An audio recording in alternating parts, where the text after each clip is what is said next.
আবু তালহা রাদিয়াল্লাহু তাআলা আনহু ওনার ভিতরে যখন একের পর এক তীরের আঘাত যখন ওনার মুখের ভিতরে, হাতের ভিতরে, পায়ের ভিতরে, পিঠের ভিতরে যখন অনেকগুলো তীরের আঘাত নিল, বর্ণনায় এসেছে 80টিরও অধিক তীর আবু তালহা রাদিয়াল্লাহু তাআলা আনহু শরীরের ভিতরে বিদ্ধ হয়ে গেল।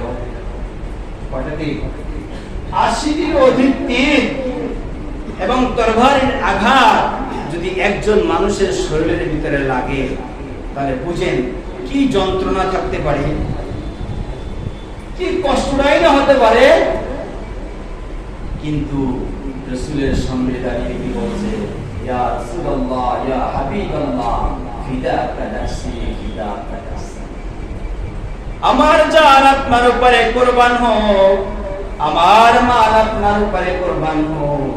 তারপরে আমাদের জান থাকা অবস্থায় আপনার সামনে, আমাদের সামনে আপনার উপরে যে একটি আঘাত আসবে, আমাদের সামনে আপনার উপরে একটি আসর লাগবে, আমরা সাহাবারা জীবদ্দশায় থাকতে অবস্থায় তা কখনো হবে নিব না।